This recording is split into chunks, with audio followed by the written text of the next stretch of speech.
making it happen now. Stand up now, come on and shout. Yeah, yeah, yeah, yeah. Say you will. Shout it right now, baby. Say you will. Come on, come on. Say you will. Come on and shout. Say you will. Yeah. Shout. Buffalo's happening now. Shout. We're on the move now. Shout. The Bills are happening now. Shout. They're making it happen now. Shout. We got the spirit, shout. A lot of spirit, yeah. Shout. We got the spirit. Shout. Just watch it happen now. Hey.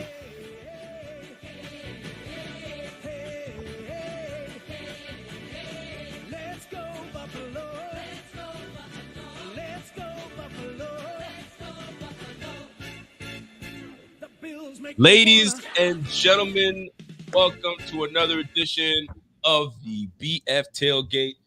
Sorry, we were a little late. We just had to make sure that we're all set, ready to roll. We should have one more guest joining us. I don't want to call him a guest. One more host joining us. That is my man Rev, but he's probably out there on the grill in Texas, El Paso. But we'll see when he shows up, and then we'll go from there, folks. Before we even get started, welcome to the show. Big game today. This is a clincher. This is an AFC clincher. We need this one, and it's a big one. So, but I can't, you know what I'm saying, bring this all in by myself. I got to bring my guy in, Evan. I got to bring my other guy, Kevin. Evan and Kevin. What's up, fellas? How you doing? Pretty good. Merry early Christmas. Ooh, a merry early Christmas. Yeah. Are you guys? Do you guys have all your gifts under the tree, or are you gonna be like me and my wife? We're gonna be spending some of the afternoon wrapping these things up. I am not going to be doing that. All of my gifts for my family are already under the tree. I already did my duty, and I got the 3 gifts for the whole family right under the tree right already. But then, yeah, we got our tree fully filled up with some gifts. So tomorrow morning, we don't have to do anything. We can wake up at 10 o'clock and just open those gifts right then and there and go to the fam's house right after. So, you know, we're all set, ready for Christmas. I like it. I like it a lot. Well, this is one of those games where we'd love the Christmas gift to come early with a nice win over the Bears. But the Bears are not going to be a team that just lays down. And Justin Fields has absolutely caught fire these last few games. And this boy is just doing it. He's just doing it naturally. You know what I mean, with his legs and with a little bit in the air. I mean, he's not polished like Josh Allen is with doing it with his legs and his arms, but Justin Fields is posing a big problem for defenses.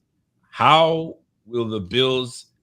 I don't want to say stop Mr. Justin Fields, but what game plan are we going to put forward for these Bears? I mean, they're banged up on the O-line. They're banged up in the receiver room.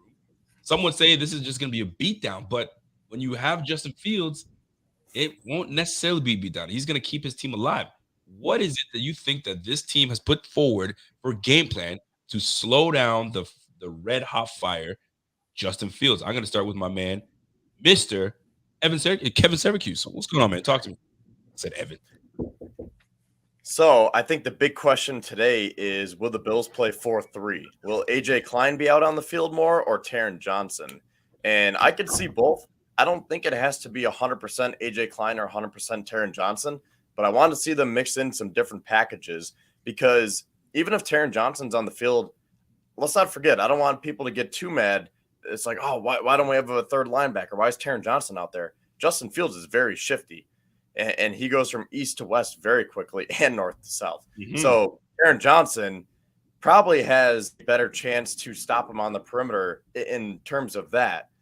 But A.J. Klein is a better run stuffer. But just because of Fields' elusiveness, that's why you might want to go Taron Johnson a little bit more. So as much as Taron Johnson is used as a cover corner, I could see them using him as a run defender too, just because he probably has that slight edge over A.J. Klein in terms of getting on the outside to stop Justin Fields.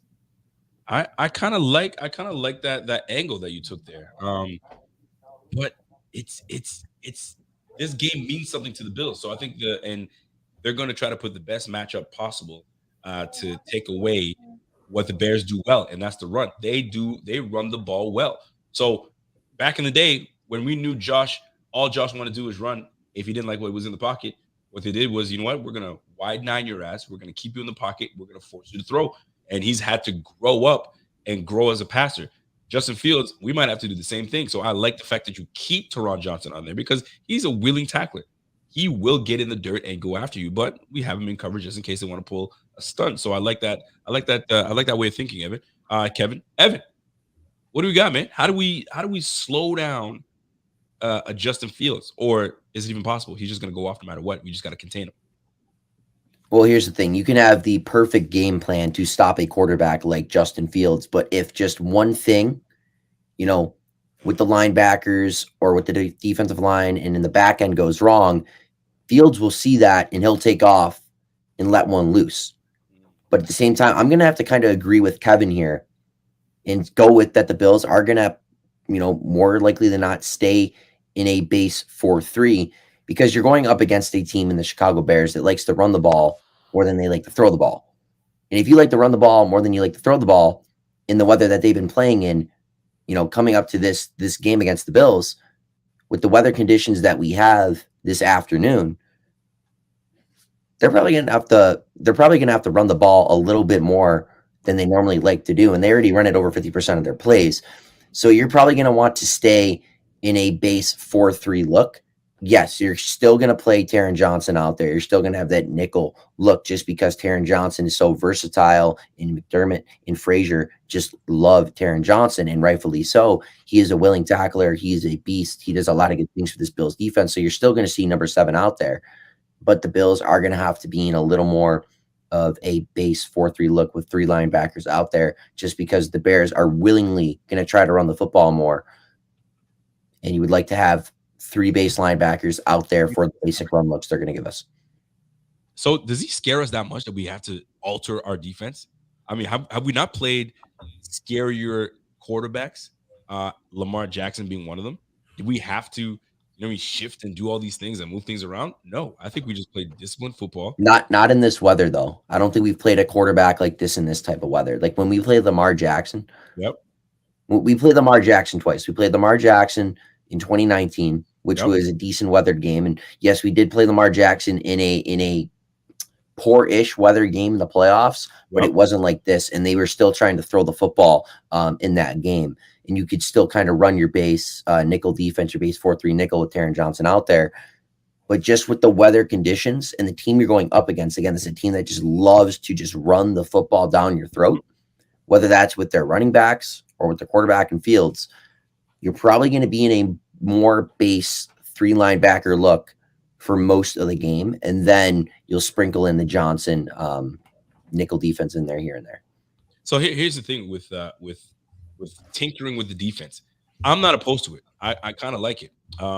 But if our offense does what they're supposed to do and they're coming on and they're playing better than they have been in games past, you're going to have to make Justin Fields a one-dimensional quarterback, and he's going to have to throw the ball in order to keep his team at least in it, right? If we start burying these guys early, he can't run all day. He's got to get the ball up in the air, and this is where we could have the advantage. So to me, our advantage, not necessarily getting him on the defensive side of the ball, because when an athlete's an athlete, there's nothing you can do about it. When Lamar Jackson wants to make you look silly, he'll make you look silly. When Josh Allen wants to make you look silly, he'll make you look silly regardless of what you decide to bring and try to attack him.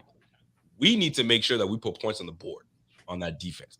We put points on the board, it makes the Bears offense one-dimensional, and then we can neutralize them play by play, minute by minute, drive by drive, and we can just neutralize them. But it starts, to me, in my opinion, on the offensive side of the ball, and then we can do what the hell we want. We want to mix in a little Klein in there, cool. Teron Johnson mixed in. I mean, Teron Neal might get a little playtime in there as well, based on his stature and what we're doing. Now, uniforms. Excuse me, you got me saying uniforms. So I'm reading Kirk's question. The weather. Yeah. What's the weather out there where you are currently in Buffalo? And then I want to look to see what's going on in Chi-Town in Chicago. I'm curious to see what's going on out there. So what's going on in Buffalo? What's the I see right now it's -13 in Buffalo in Orchard Park, and then -10 in Buffalo. That's what I'm looking at right now. I'm gonna go to Chicago and see what's going on in Chicago. See how bad it is in Chicago, Illinois. Well, right now, what's that? Go ahead. I was gonna say last night in Buffalo, we got some pretty bad snow last night. Kev, I'm sure you can attest. Like just last night, we got piled on more than we already had. Yeah, I live in Fredonia, so like 45 minutes south. So we didn't get as bad in terms of snow, but It's been really, really cold here, and the wind chill's terrible. So, in terms of snow, it's mainly just like the wind blowing it all around. So, like, we don't have accumulations. I think you guys definitely have a lot more snow than we do. I know I've seen some videos where you have there have been a lot more whiteouts in Buffalo than there have been in Fredonia, but it's cold pretty much from Kansas City to Buffalo right now.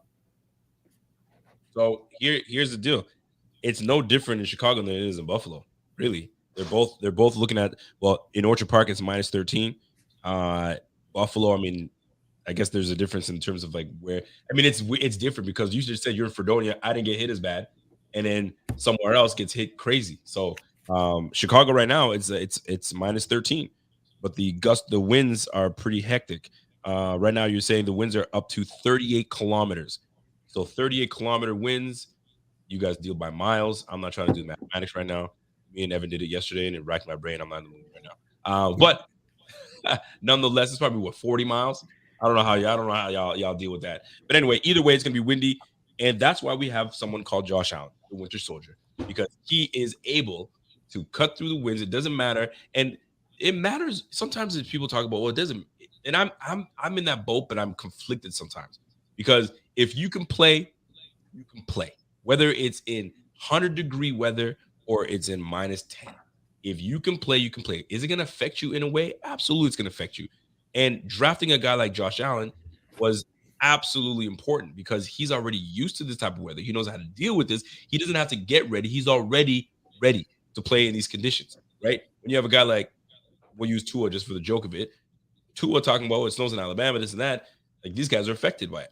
Josh is like, yo, I'm used to this, man. Once you get in it and you practice in it, you're good. Like, we look at every day this week, we've seen these guys practicing. You got guys bringing out their winter jackets under their uniforms and doing it. You got to practice in the elements. And once you practice in the elements, man, you got it, man. So these guys will be just fine, in my opinion. Will it play a factor, a small factor? But I think these guys are professionals enough. They've played in the elements enough that these guys will be able to do what they do best, right? Now, in terms of weapons, what is Justin Fields working with? You got Darnell Mooney. You got Cole Kmet, which is a nice tight end. You got Equanimous St. Brown. David Montgomery's in the building. And then Chase Claypool. But Chase Claypool hurt. I don't know if Darnell Mooney is hurt. Yeah, Mooney's on IR. He's done. He's done for the year. He's done for the year. So right now, these guys. St. Brown's out as well, too. And N'Keal Harry. Dude, who the heck are they throwing to? Dante Pettis. Velus Jones Jr. and Byron Pringle. Those are the three. Hey. Jeez. Don't forget about Nasimba Webster. Don't forget about Nasimba Webster. The wide receiver. He's the final guy in their depth chart. Don't forget about him, Kevin. True. How could I forget? My bad. He's going to catch a 70-yard score on us. Book that one. Well, listen, and they got Byron Pringle, too. Byron Pringle can run. Pringle can run. We know that. And so can I was just looking at his name right now. And so can Velus Jones. Velus Jones can run. So, but like, those are your weapons. So this is one of those games where offensive coordinator, this is a nightmare for the offensive coordinator. The offensive coordinator is going to have to find out a way to make the most out of Justin Fields. Is he going to overuse Justin Fields? That's one way to look at it. Now, let's flip it. What in the heck is Ken Dorsey going to do with today's game plan? Is the game plan, so you know what I mean, get up on these guys and kill the clock and run the ball? Is this going to be a big game for James Cook and Devin Singletary? Evan, your thoughts on how we utilize these two running backs today in this cold climate that we're going to be facing these Bears? What are your thoughts? Well, I mean, you go back to last week, and we were supposed to have this big cold weather game and, you know, all that sort of stuff. But it wasn't like that for 3 quarters. But when it started to ramp up wise, the snow started falling, the Bills kind of started going towards the run game a bit, whether that was with Josh on some design runs and they started, you know, sprinkling in Devin Singletary. And I think that's going to be the way this game is kind of played out today with the weather implications that we do have. It's going to be a lot of Devin Singletary. It's going to be a lot of James Cook. It's going to be a little sprinkled in runs from Hines and McKenzie. And it's going to be a lot of Josh Allen running the football. Allen, Cook, Singletary, those three are going to have a lot of time running the football today against the Chicago Bears defense. Right. And now it's going to be interesting. The personnel packages the Bills are going to be running out of a lot. Josh Allen doesn't run a lot out of 21 personnel. The Bills have struggled in 21 personnel this year and 12 personnel. Trying to run those 2 tight end sets. Haven't done that so well this year. But they've ran the ball a lot better out of 11 personnel. Josh Allen has extraordinarily as well. So expect the Bills to try to run a lot of base 11 personnel, trying to run the football with Josh, Singletary, and Cook.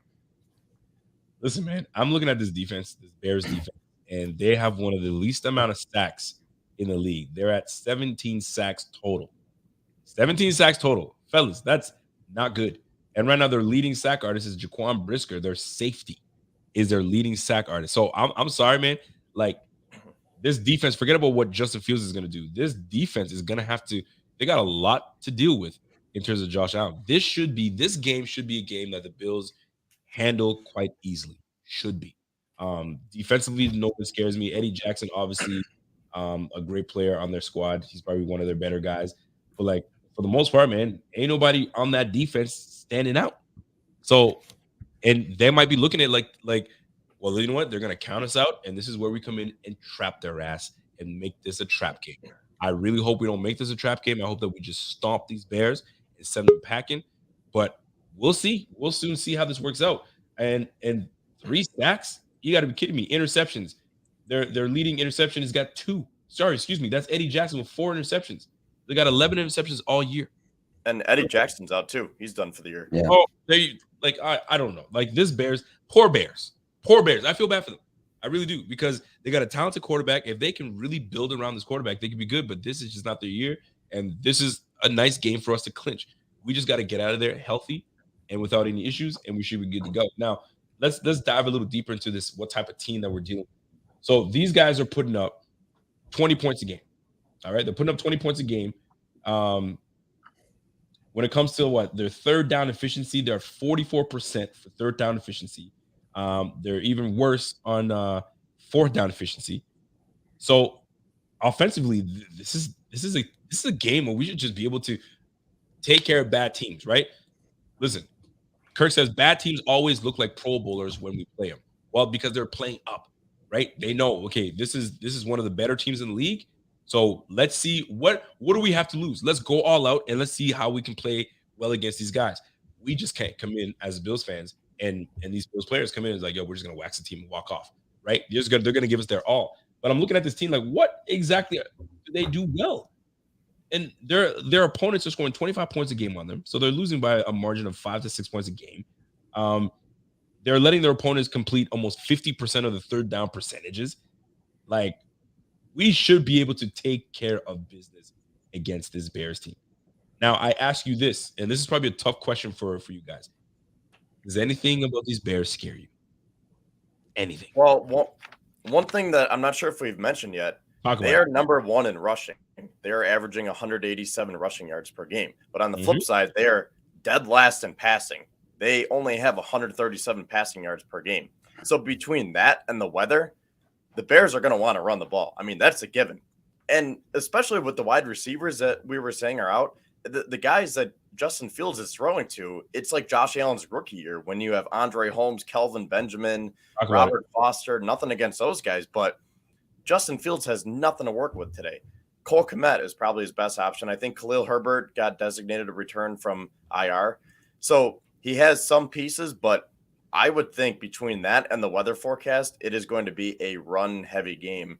And something else that we really haven't mentioned yet, the Bills got ran all over last week. But the thing that I want to say about that is I think they were okay with that because based on how they were playing on defense, I think that they went into that game saying, we don't want Tyreek Hill and Jalen Waddle to take the top off our defense. So they said, fine, go get 6 or 7 rushing yards at a time. We're just not going to let anything deep over our heads. And they did get beat a couple times. So that's the one problem I had with it. If you're going to say you can have some rushing yards, but you're not going to get passing yards, then don't allow the passing yards because Waddle and Hill still had touchdowns. So they did a little bit of both. And I think that for today, they know they don't have to worry about 2 receivers taking the top off the defense deep, and they don't really have to worry as much about the running game. And by that, I mean they can focus and hone in on it more because there's no one, maybe Vilas Jones, but no one's really a threat to take the top off the defense. And when the Bills have had to game plan specifically for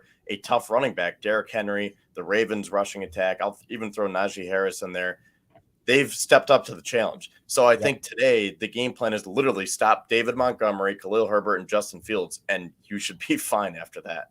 We definitely should be fine. And now I want to get the opinion of my other brother in this chat room. He just got to give me the thumbs up that he's ready to go. And if he's not ready to go, oh, he's ready to go. All right, here we go. I'm going to bring my man in, Mr. What's Rainy up, yo? What's going on, boss? Listen, we're talking about these Bears, man, and we're talking about, like, where is it that these Bears have a slight advantage, and where will they try to exploit this team of ours? And I can't find any places, but Kevin just came in and said, listen, man, hold on now. They're the number one team in running the ball. They put up 186 yards a game. But here's the thing. They also allow their opponents to run for 146 yards a game. And Lord knows, if Josh Allen wants to take off for a 50-yard run, he'll do it, right? Yeah. So, there's a meme and there's a video out there. I mean, the same way that the Bears can clap, we can clap back too. You know what I'm saying? We got guns too, right? So you want to clap? Don't forget, I hold mine too. So that's how Josh Allen is sitting looking at it. But is there something that stands out to you with these Bears that we might be overlooking, and that they might come in and do something to us? What do you think, Brett? No, there's no way this Bills team should not win this game, right? The only thing that's kind of slightly concerning is the fact, and I think Kevin had brought it up, is their rushing attack, right? First in the league, and what concerns me is not necessarily how well they run the ball, but our inability to tackle, especially the last what couple of weeks or so. So if the Bills defense does not tackle properly, especially in this weather, it could be a long game. That's not even saying that the Bills are going to lose, because what I think it'll do is it'll keep the game close, because that's what teams are doing now. They're figuring out how to beat this team, or at least how to try to get themselves in position to win, and that's by running the ball, extending these drives, winning the time of possession battle to keep the Bills offense on the sideline. And so I definitely think that that's what the Bears are going to do, but they're going to be so one-dimensional. I think the Bills have nothing. Are going to just strictly focus on stopping the run, because there's nobody on the wide receivers or in their passing game that brings any fear or any worry or reason for concern at all. And might I add to that too? And I'm going to go ahead and drop this in the chat. The Bills' run defense is ranked 6th. Okay, 6th.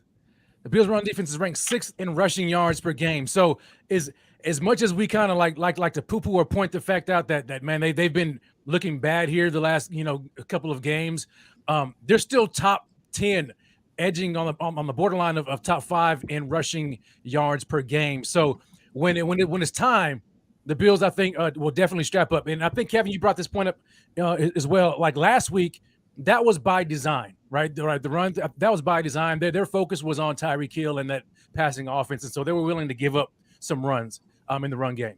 But this time, right now, with them being so one-dimensional, the Bears I'm talking about, I don't see any way in which they get blown out in the run game. So the Bills should absolutely dominate this game.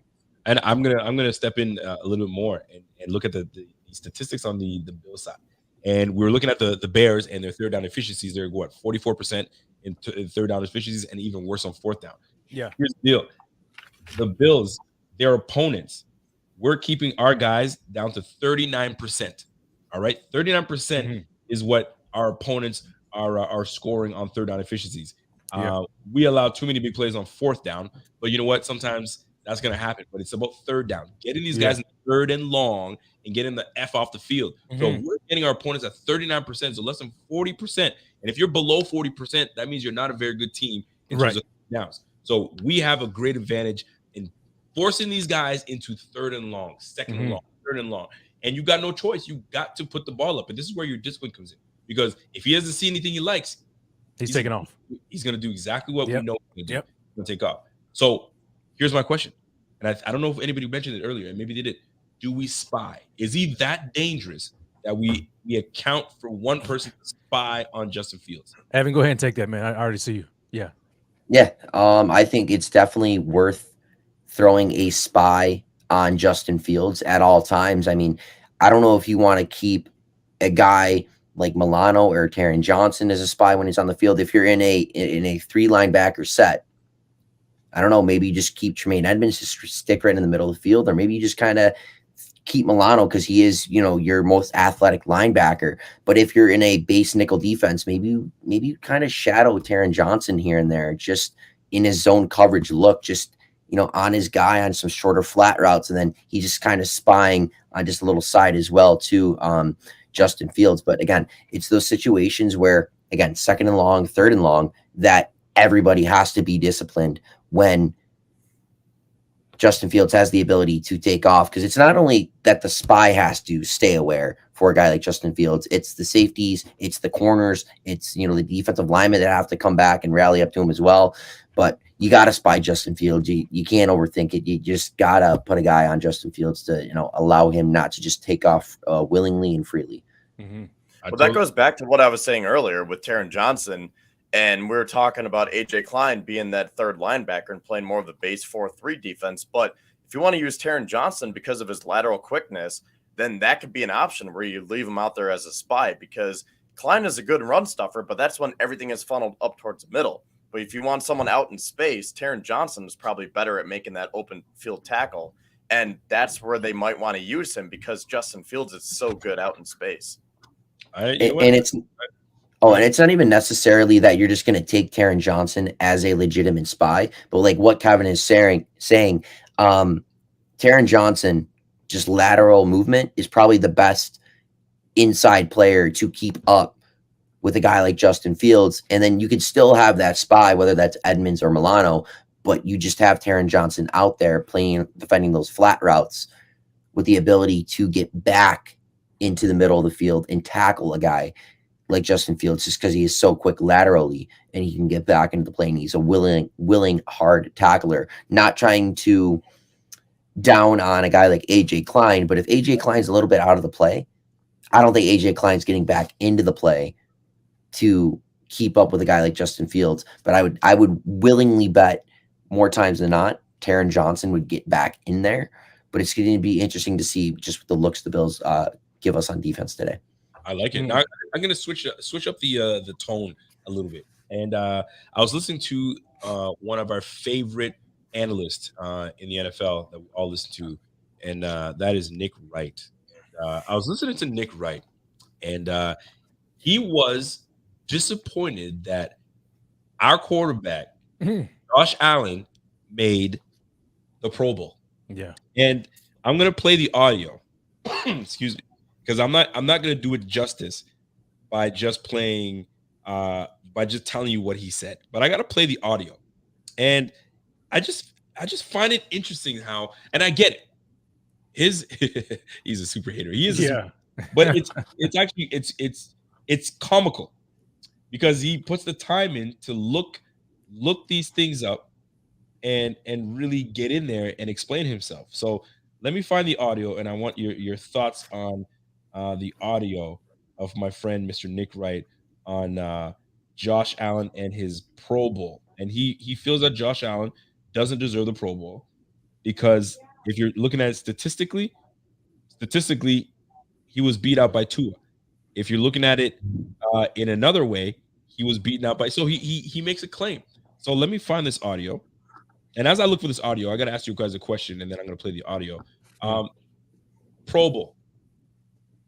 Are you to the point where you just don't care about the Pro Bowl anymore? Or do you feel like if they tweak a few things, it could still be something people care for when it comes to the Pro Bowl? And Rev, I'm going to start with you. Is it something that it could still be something people care for, but if you do this, this, and this, everyone cares for it? Or are you just done with the Pro Bowl? Just call out the All Pros and call out the Pro Bowl and be done. What are your thoughts on the Pro Bowl? Yeah, I'm done with the Pro Bowl. Like, I mean, I get it. I know players care about it. I mean, you ask Jordan Poyer if he cares about it. You know, he got that $500,000 incentive. So the players care about it, you know, when it comes to contracts and whatnot. But as far as me as a fan, no, because the game is crap. You know what I'm saying? If we're talking about watching the game is garbage. Just make it a skills challenge type of thing or whatever, and do away with the actual game. And then even with as far as like players getting, you know, nominated, we know it's a popularity contest. I mean, there's no way they really look at it, you know, as far as, you know, how these guys have performed in the season. It's almost like they go, all the way back to just the player's career. And because of name recognition or how well they played in their career, they automatically get the bump. It's garbage. We know how it is. I couldn't really care any less for it. And we know guys are going to get snubbed. Matt Milano is going to get snubbed. It just is. It is what it is. But the most important thing for me is hoisting up that Lombardi Trophy. That's it. That's the only recognition I care about right now. Kevin, what are your thoughts? This Pro Bowl thing. Do away with it? Keep it? What are your thoughts, man? Give it to me. That was for Kevin. Kevin, you there? Wake up, Kevin. Kevin might be frozen. Oh, Kevin, yeah. wake up. You look like you're so focused on me. Kevin, you there? Yeah, Kevin. sorry, I was losing connection. I didn't see anything, so I was getting He scared. just took a quick power nap. Took a quick power nap. With his eyes open. But yeah, didn't they change it where it's like more of a skills competition now instead of just like the same dry game where no one plays? Yeah. So I mean that's better, but I still think- like.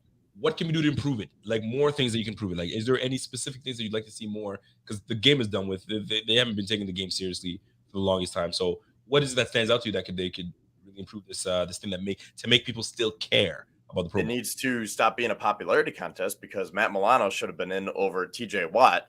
And I say that unbiasedly because Milano has been a stud this year. And I think people far and wide are recognizing that. But TJ Watt has 4 sacks in 7 games. Whoop-de-doo. But TJ Watt is on the Pro Bowl roster as opposed to Matt Milano, who has 85 tackles. His career high is 101. So, like, he could set that today for all we care, or for all we know. He has 12 tackles for a loss, couple fumble recoveries, couple forced fumbles, couple sacks. He's just been everything that the Bills have wanted and more this year. So crucial to this defense, but he doesn't get rewarded. So, I'm glad Jordan Poyer got in. He deserves it for the first time in his career. At least All-Pro Poe got in. But now we got to get Milano in. And he is a first alternate, so he can still get in. But hey, if we're playing in the Super Bowl, we don't have to worry about this Pro Bowl. Exactly. I like it. Well, listen, we got a super chat coming in. Rev, I want to jump in that super chat. What's Jeff King got to say? Jeff King, my brother, man. Yo, he says, gentlemen, very Merry Christmas to you. Truly appreciate you guys doing this on Christmas Eve. Rico sent you $1.50 on PayPal for you, Kev and Evan. Rev sent you yours on your own account. Have a few drinks on me, gents. Evan, it's never too early to start. Thank you guys very much. My man, Jeff King. My guy, dude. appreciate you. Always love. Yeah, man. You are Love Jeff. the man. And we got another super chat coming in. I'm not sure who I can't really quite see it. Alton Venezuela. Alton, what's going on? Alton says, yo, as someone who is from Hawaii, I love the Pro Bowl. It was the only chance we fans from Hawaii get to see the players from our favorite team. Also, Pro Bowls are accolades of their Hall of Fame resume. I'm with you. And it sucks because I feel for you because if you were one that you were used to seeing where your favorite players come to your state and all of a sudden just wipe it clean, it sucks. It does suck, man, because it was an event. It was like another New Year's Day or type of thing or something that you would really embrace. So I feel for you, brother. I do. Yeah. But, the game was slipping away, bro. Nobody was messing with it. And it was just one of those situations. Now, here's a question for both of y'all. If you could add one event in the Pro Bowl that, I'd watch that if they did this, or one that's been there before and needs to come back, or one you'd make up, what would you guys like to see in terms of competition with your best players on there? And Kevin Syracuse, let me start with you, my man. Is there an event, something that you would like to bring in that would really drive up the ratings and make this thing fun to watch? Josh Allen versus Patrick Mahomes in the throw-off. Who can throw further? Throw Justin Herbert in there too. That boy got a cannon. Yeah, it's nice. And throw Tua in there. He's got a cannon apparently. Yeah, Tua shot puts that ball. It didn't fly. Okay. But yeah, I like to have a throw off, a nice throw off. See, throw off is cool.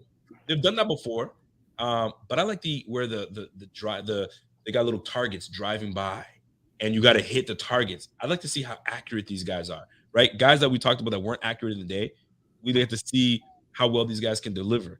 And I always found that to be very interesting. And I'm looking for this damn audio, and I can't find this audio, and I apologize for you guys.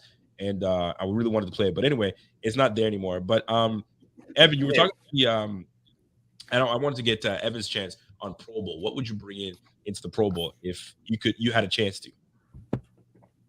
Yeah, so my initial one was actually the throw off. Kevin kind of took that one with Patrick Mahomes and Josh Allen. So like that was like the number one on my list. Right. But anything that just brings out the players' personalities, I would say any event that where you could see the top players in the National Football League just be themselves, just a bunch of guys being guys for the few hours that they're there. And this can just kind of, you can kind of expand upon that, whether that's just like little games like, take 6 to 8 of the guys that are in the Pro Bowl and have them go to like a golfing event, like have them like mic'd up, just little things, like have them like just do like bowling or like play like tennis against each other, just Like little events. Basketball, like you like knockout, knockout the game in basketball, like just little events where the players are just having fun. You get to see these top athletes in the National Football League show off their personalities, have a good time, because realistically, there's only so many events you can do in football. And if you just want to extend the weekend a little bit, just throw in a little small events, whether that's just like knockout in basketball or just like you can do like in soccer, like just have the guys do a PK, like a penalty kick shootout, or I don't know, just like some small sided events, For golf, just to have these golf the furthest. That'd be cool. I like that. Yeah, I kind of like that. just some like small events. I like that. I'm a big fan of that. You know what I mean? Or who the best punter is. I'd like to see who the best punter is. Talk shit. And I want them to mic them up and talk some big shit and see how the punters go. But something that can give us a little something to get. I'm watching that. You know what I'm saying? So I like that a lot. Now, let's kind of flip the script a little bit, fellas. Let's flip the script. We need to see some things today. Some people have money to make. Some people are doing fantasy. So we're going to flip it to the fantasy side. Evan and I spoke about it. He's still in the playoffs. I don't know how the hell he made it, but he made it to the playoffs. But it's looking grim. Kevin, do you do fantasy football? Yeah, I'm terrible in my one league, but with the Buffalo Fanatics League, I somehow pulled off this comeback. All right, get this real quick. I was playing against Yeston last week, and he had Keenan Allen, Rashad White, and Mike Evans with a few minutes left in their game.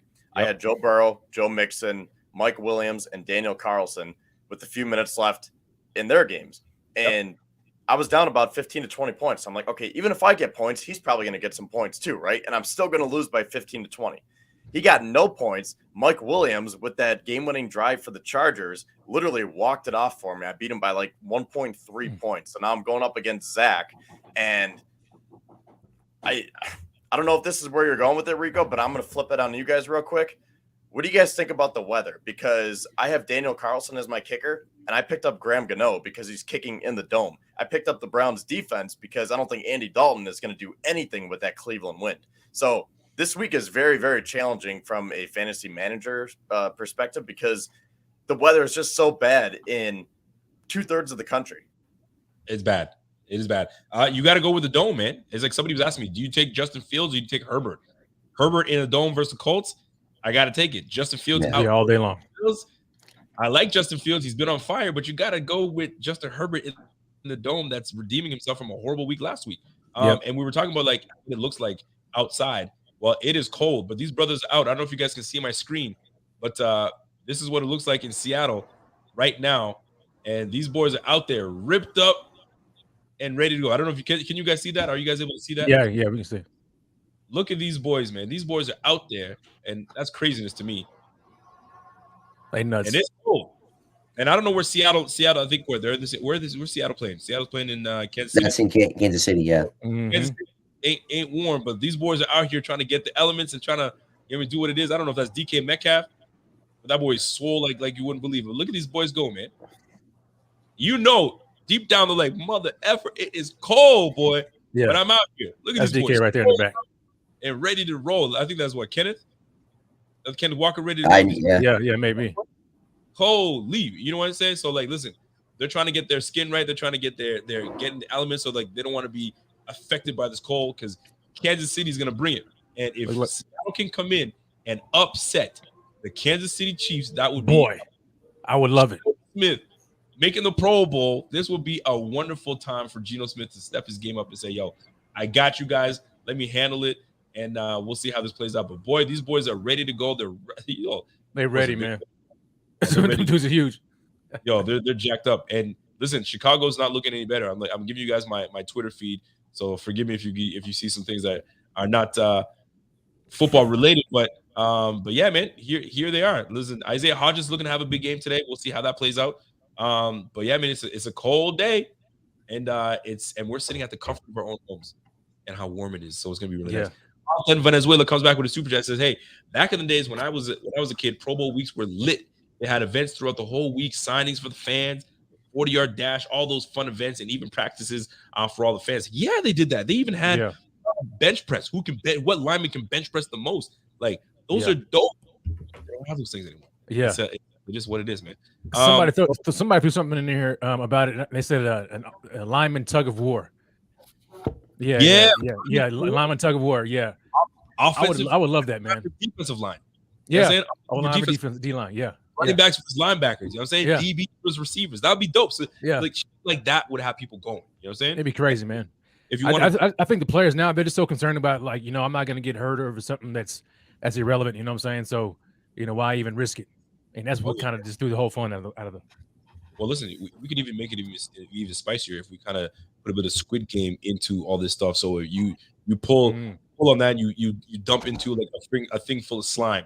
You know what I'm saying? Who knows? I mean, it's any way that we can make it fun. That's what they should do. So they should say, eliminate. Here's what they should do: eliminate fans voting in the Pro Bowl and have them think of ideas to bring forth to the Pro Bowl that would make us average fans love watching to see that. Get rid of the fan voting bullshit, and we call this a day. Dude, I would love some games like a double dare back in the day, man. Heck yeah. Getting slimed. Heck yeah. Get slimed and everything, man. So, all right, folks, we're getting into the halfway mark of our show, and we're gonna talk about key matchups, man. So, matchups. Kevin Syracuse, is there a matchup that you're looking at to say, hey, you know what? I'm looking forward to that matchup because I want to see what's going on with that one. Anything stand out to you? Yeah, we really haven't talked about the Bears defense yet and the Bills offensive game plan. I know we'll probably get into the game plan a little bit more, but in terms of the team statistics, the Bears have the number 22 total defense. They are 15th against the pass, 27th against the run, and 30th in scoring. So I think that says a lot about what the Bills are going to try to do today. And I think this is a game where we have to get the run game going a lot with Devin Singletary and James Cook. Because on one side, you can look at that, and the point that you were referencing earlier, Rico, where Jaquan Brisker, their safety, is leading them with 3 sacks. Their first defensive lineman that even comes close is Justin Jones with 2 whole sacks. That's it. Their second leading sack specialist is Roquan Smith, who got traded after week 8. Right. So their defensive line is, I want to be careful with how I use this word because it's the NFL and all these guys are here for a reason. They got some beefy dudes up there. But in terms of the NFL standards, it's pretty weak, or lackluster is maybe a better word to use there. Why don't you really want to say? What do you say? Why don't you say what you really want to say? On paper, they appear pretty weak. Up close and personal, they might, they're probably a lot bigger than me. But I'm reading a super chat. I'm reading a super chat from my man Jeff King. He says, "You know what? Here's something that would be interesting. I'd like to see cheerleaders in a tug of war wearing thongs.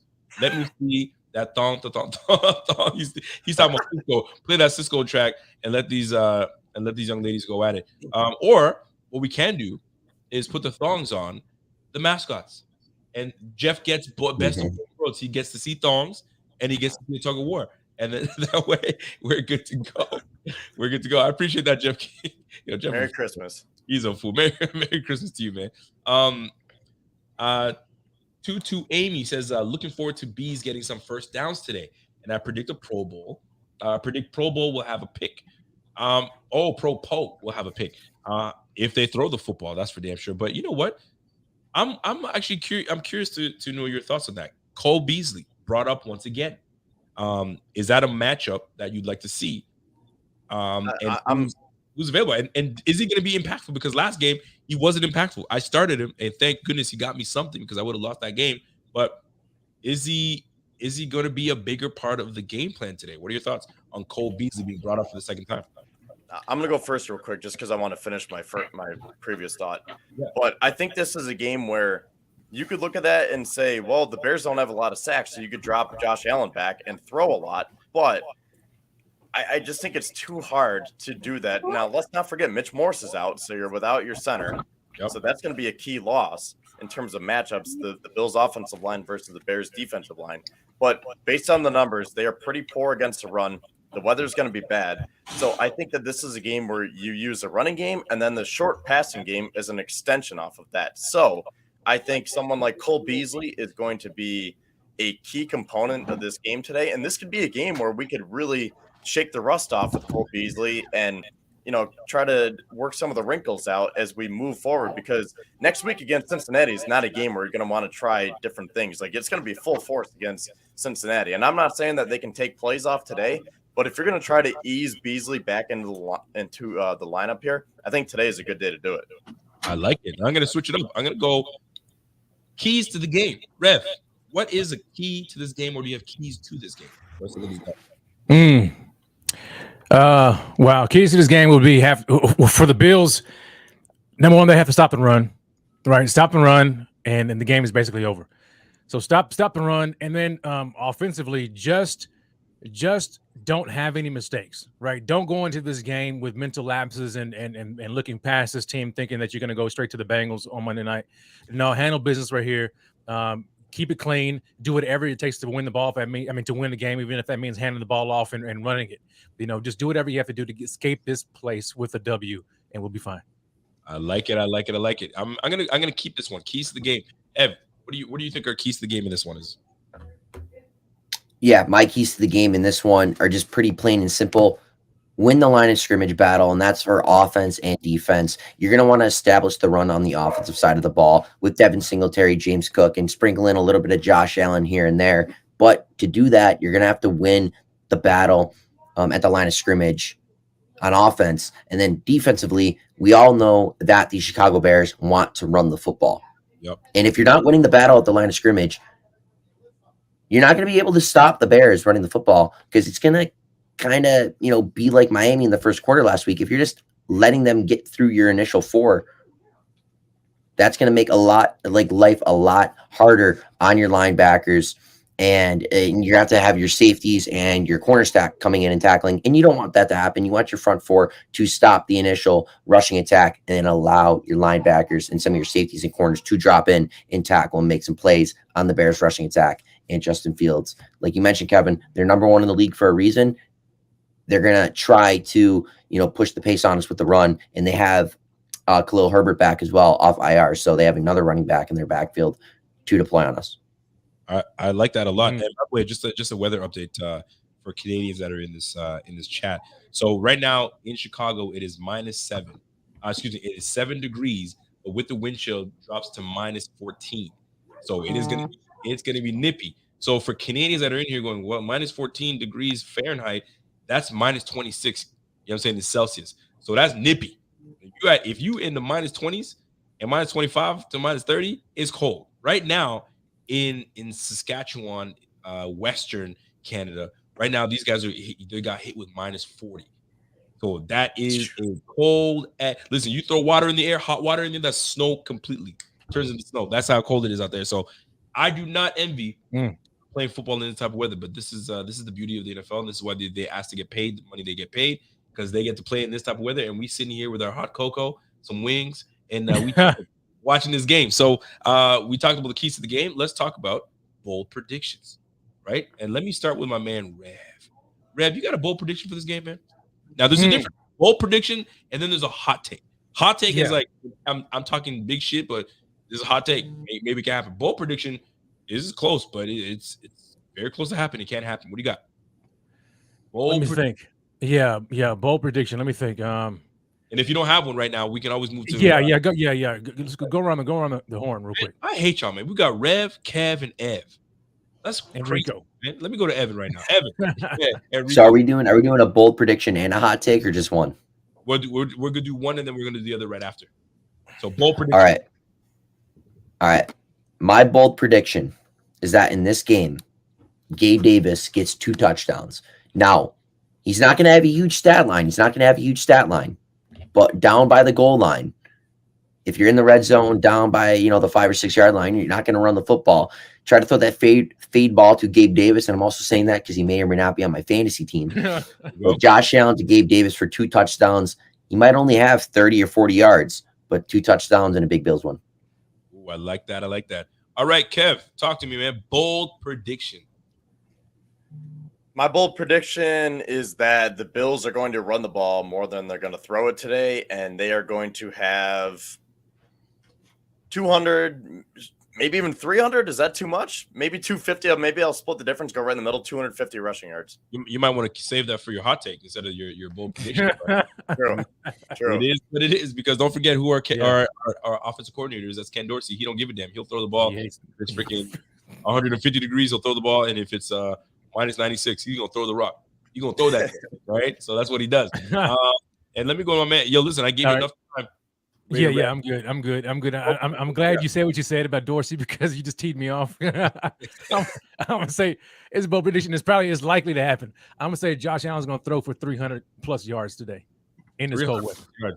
This cold weather. I don't know if he's too keen on that, but you know what? I don't think my man Stephon Diggs is gonna be opposed to that. No, he's not. For me, a bold prediction: we keep Justin Fields under 100 yards rushing. Under 100 yards rushing, Justin Fields, we're going to make him throw the freaking football. Show me what you got. I don't give a damn where we play.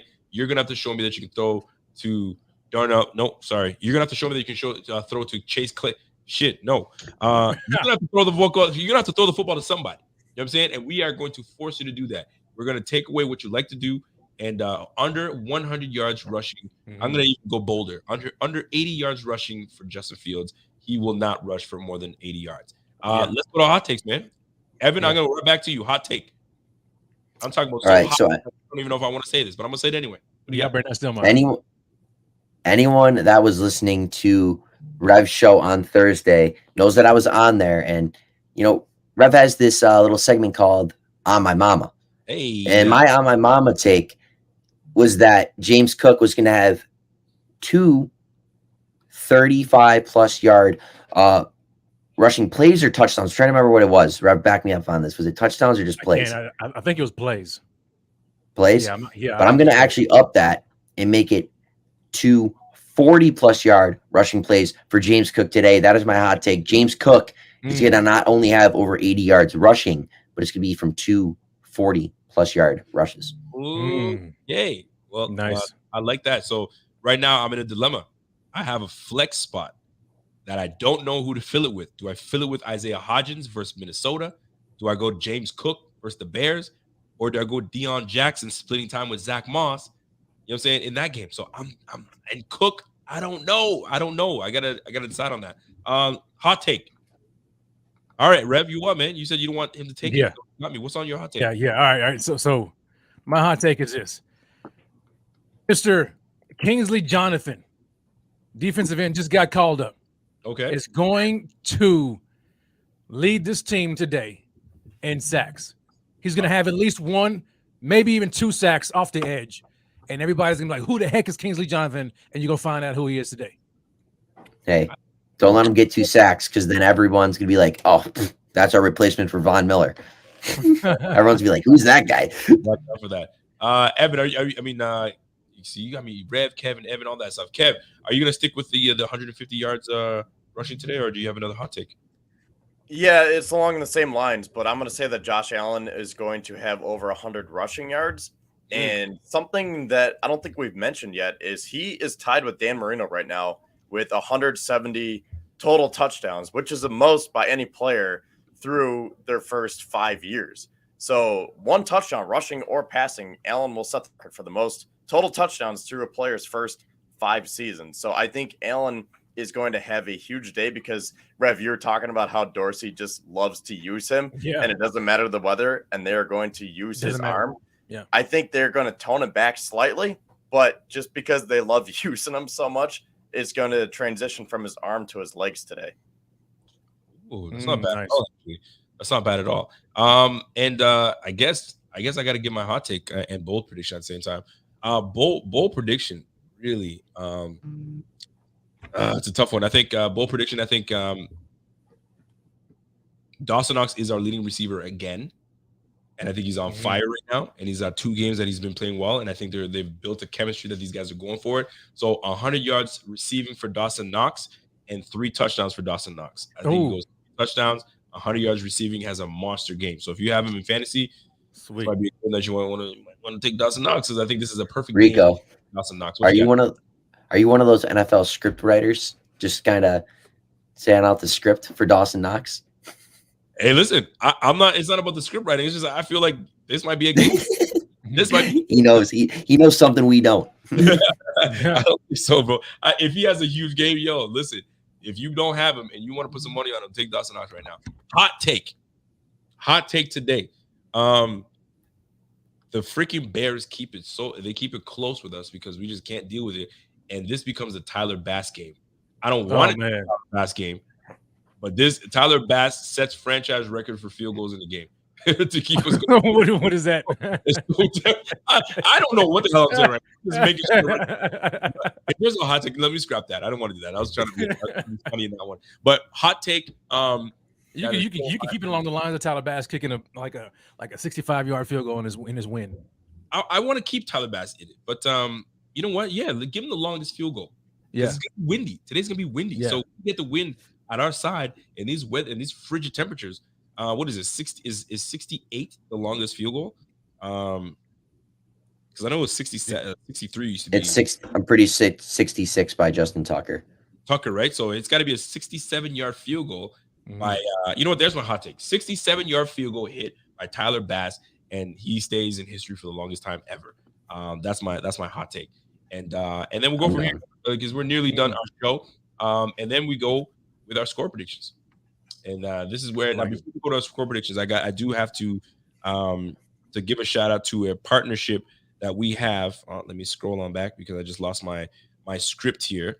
Rico, I have one more stat. If you go ahead, get that one more stat in there while I get my stuff ready. Okay, so I don't know the exact numbers, but Josh Allen is very close to becoming, I believe, the first quarterback to ever have 5,000 passing yards and 1,000 rushing yards. And I don't mean he's becoming very close where it's definitely going to happen, but based on my hot take, if he goes over 100 rushing yards today, he's setting himself up to potentially have over 1,000 rushing yards. And he has 38 something in terms of passing yards. He's less than 1,200 passing yards away. I don't know if he can do it today with the passing yards, but if it's a shootout next week against Cincinnati, he really could finish with 5,000 and 1,000. So 5 years of his career? What's up? In the first 5 years of his career, is that what it is? No, just this year. Hold on, this year. What is it? Like, he's got 700 yards rushing right now. Josh Allen. Wait, let me pull up his actual stats. Yeah. He's got about before was total touchdowns through a player's first 5 seasons with Dan Marino. He's tied for that. So if he gets one touchdown, that's right. He'll have the record. Yeah. Right now, Josh Allen's got 700 yards rushing, and he's got 3,800 yards passing. So So you mean 5,000 total yards? You talking about 5,000 total yards? Yeah. So let's see, 3,857. He needs 1,143 passing yards and 295 rushing yards to get 5,000 and 1,000. And again, I don't know. I see what you're saying. I see what you're saying. Okay, I got it. Yeah. Now I'm with you. And I don't know for sure, but I think he would become the first quarterback to ever do that. That would be crazy. Easily. He would easily be.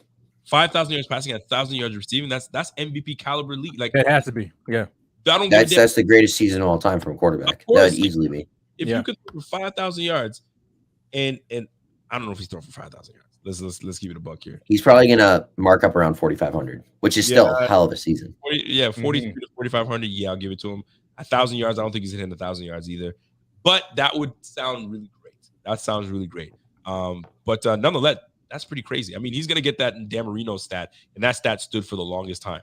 And here comes Josh Allen coming in and saying, "I got you," and I got 2 games to go. So good kudos to him. Last but not least, I got one more topic we're gonna hit on, and then I need to ask you guys about the Jets situation before we get out of here, because that to me is wild. That is wild. How bad can this guy be to lose your job twice in a season? You know what I'm saying? Like, what are we doing? What are we doing here, folks? What are we doing here, folks? And that's crazy. I feel for him. Like, how bad do you have to be that you lost your job twice? You know what I'm saying? But anyway, let me look for my my prompt here. So, folks, I don't know if you guys have been paying attention, but we partnered up with Tailgate-Mafia.com. Do me a favor, folks. Everybody knows that Buffalo has the greatest fans of all time. We know that, right? It's about damn time someone gave us a trophy for it. The Tailgate touchdown figurine celebrates Buffalo's world-famous game day tradition of breaking tables, featuring Buffalo's unofficial mascot, Shout, the broken table. Now, this trophy is the perfect gift for any true Bills fan. Get your Tailgate touchdown today at Tailgate-Mafia.com. Also, make sure you download football's only app dedicated to the Tailgate. Type in Buffalo Table Slam. All you have to do is type in Buffalo Table Slam in the App Store and start breaking tables in an augmented reality right now. So once you hit that link, folks, it's so easy. It's right there. Click that button to buy now, and then the rest is history. And go ahead and peruse that website. And I think that you'd be crazy. I think you'd like some things there. So you can get there, buy the app, or you should get the app or shop now, and you can get everything you need right then and there. The Jets, epic collapse for the Jets. Oh, we got a $50. Listen, I gotta give a shout out to all our super chatters today. Yes, you don't have to, especially this is Christmas time. You know what I'm saying, where their dollars are kind of short, and you guys are able to shell out a little something for us. So bing, biggity, bing, welcome. And then we appreciate that super chat coming from my man William on YouTube. He says, yo, Merry Christmas, Rico, Suave, and Evan and Kevin and Rev, run. My prediction today, we dominate on the run play and somewhat to how the Jags played the Jets, and we come out 30-24. Also, pray for me. I'm in the semis in fantasy. Wish me luck. Go Bills. Yeah. Congratulations, Will. Yeah, man. Listen, it's already hard enough to make it to your fantasy, you know what I'm saying, semifinals, let alone the finals. So jump in on there and make sure that you do well. Last thing before we get out of here, fellas. AFC East. The Dolphins are on the brink of collapse. The Jets have imploded. Let me start with Evan Syracuse here. The Jets, they collapsed. What the hell? Why would coach go back to freaking Wilson when you have a veteran guy in Joe Flacco that can get the job done? But you go back to Zach Wilson. Is he done in New York? I don't know how he can keep coming back because, once you lose the locker room, how do you ever gain it back? And based on what we've heard, it seems like he's lost the locker room and he's kind of lost on the field himself. So, I mean, they gave him 2 years, and it's just 2 years too many almost because he's just not getting better. I saw a tweet where someone was like, when is it time to stop making excuses and just say this kid is flat out not good? Because the Jets are really a quarterback away from being a legit wild card contender. Yes, absolutely. And Mike White was that dude until Matt Milano said, "Hey, welcome to my shoulder." And he hasn't been the same since. He hasn't been the same since. Talk to me, Rev. Man, Wilson. Yeah, that was. It's kind of tough, man. You know, I actually kind of feel for Robert Saleh, honestly, because he's put in between a rock and a hard place. Like he's there with the quarterback that they drafted high, right, in the first round.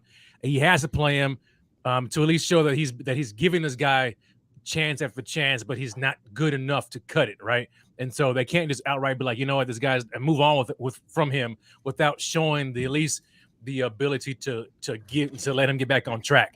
But man, for him to get benched twice like that, it's a wrap. Like you have to cut ties, move on from him. It's sad, but it is what it is. And I don't, and I'm not crying for the Jets at all because they was talking big jump after they won that game. You know what I'm saying? And they thought that for sure, like, they won the division just like the Miami Dolphins did week 3. And both of them now sitting here on the outside looking stupid. You know what I'm saying? That's what they get for tripping, acting like playing you won your Super Bowl in those couple of weeks, but now they're looking absolutely terrible.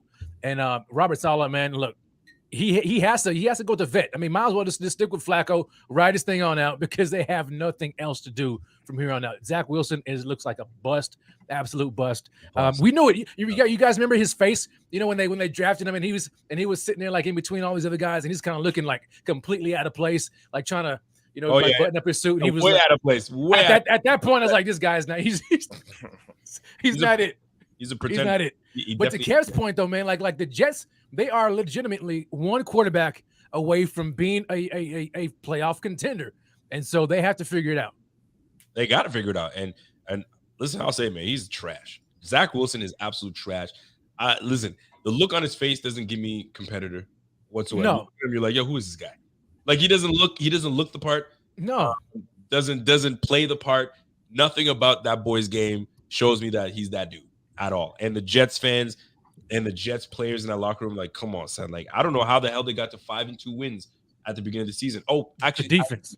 Brees Hall, exactly. was the reason the Jets were freaking relevant. And then once this guy got hurt, then we started to really see what was good with our guy Zach Wilson. Zach Wilson is just a complete trash. And I feel bad for Jets fans, but it is what it is. Man. You guys got to go back to searching for that quarterback. So maybe free agency will treat you well, and you'll find someone that works out well for you. Maybe Nick Foles will help you guys out. Who knows? What about you? He's good with the MILF game, though. I'm sure he is. Evan, let me ask you this though: did you guys hear about Miles Austin, the Jets receiver? Yeah, I caught a little bit. He got caught gambling and he's suspended for a year. But he didn't bet on NFL games.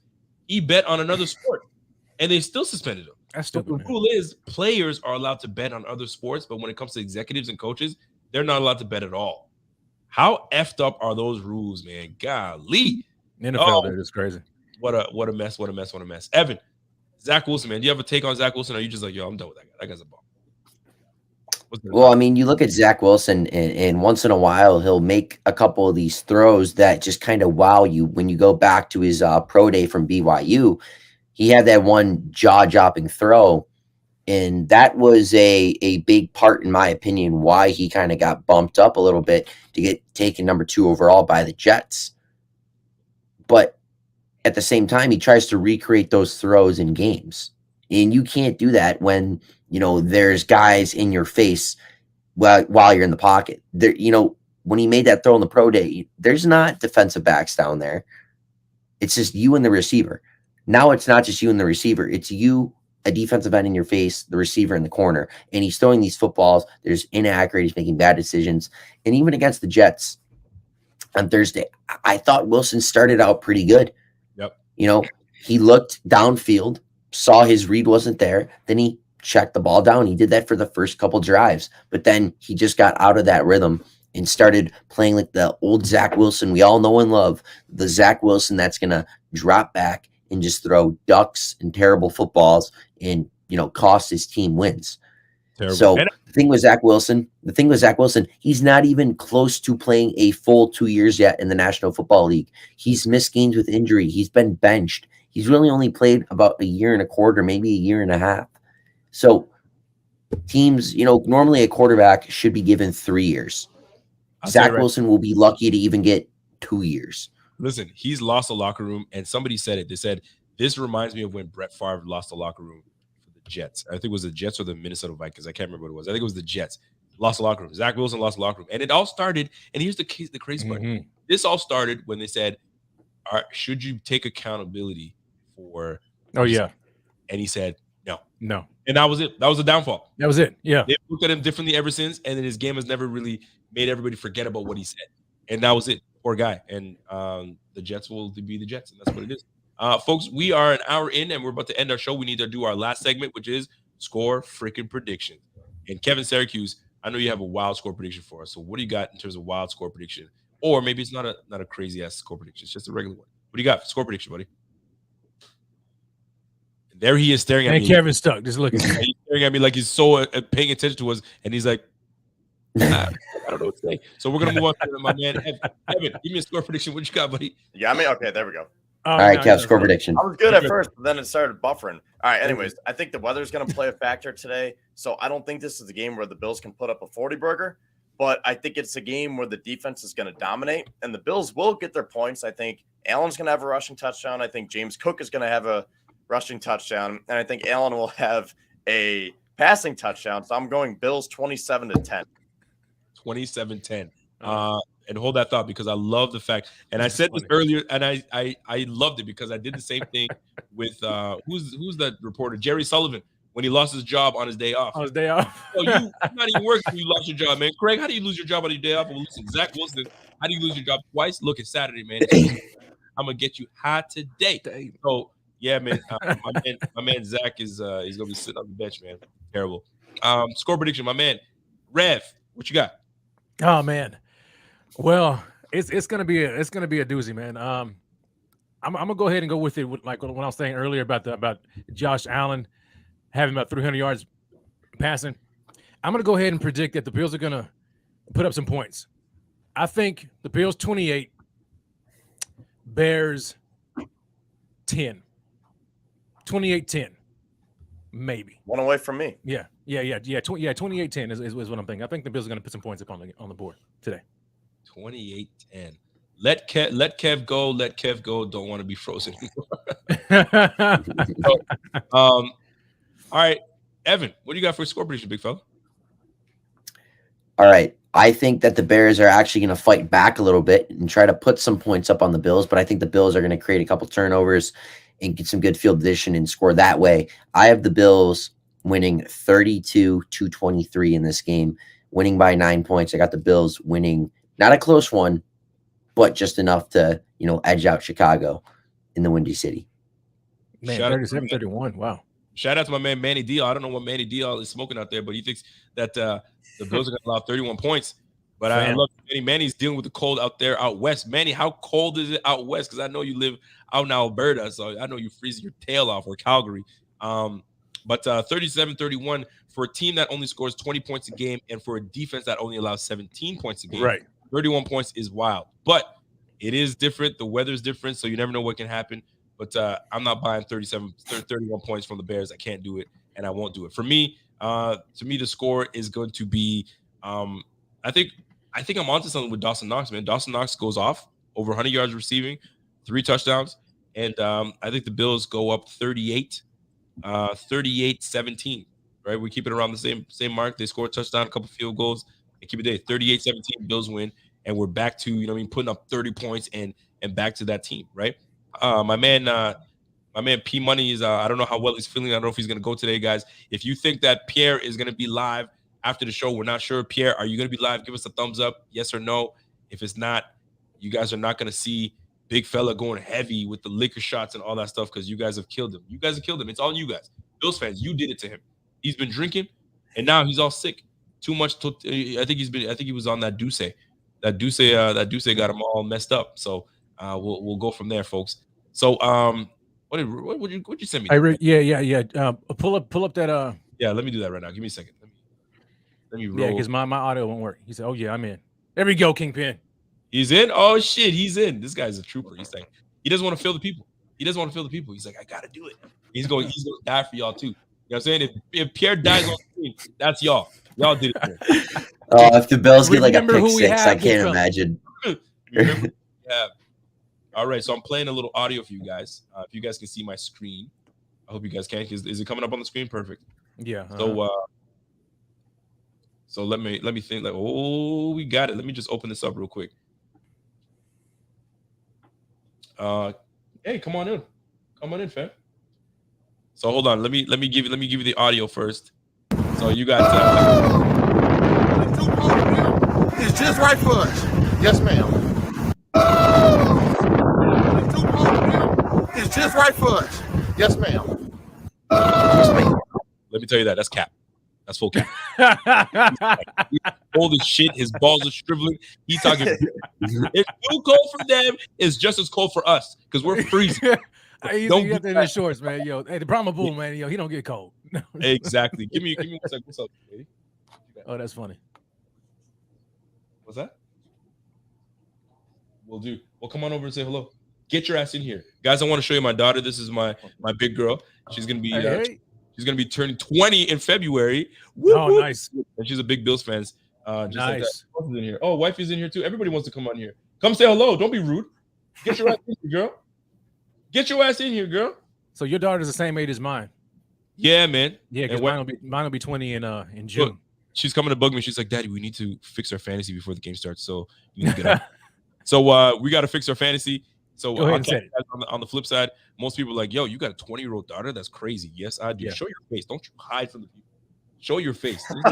You are too pretty not to show your face, girl. Get in there, girl. Yeah. I'll catch you guys on the flip side. Listen, Dad. Bills game 38. I say 38-17. That's how we're going to do it, man. Merry Christmas to everybody. Let's enjoy the game. And then you guys enjoy yourselves afterwards. So Let's end this right now, man. Until next time, we'll catch you guys on the flip side. Go Bills. Go Bills. Merry Christmas. Merry Christmas. Go Bills. Bills. And just like that, we're gonna let them play out with a little bit of shout song, and we'll lead out. You guys enjoy the game. We'll get my guy Kingpin on here, and we'll catch you guys on the flip side. We'll catch you guys later, man. Peace.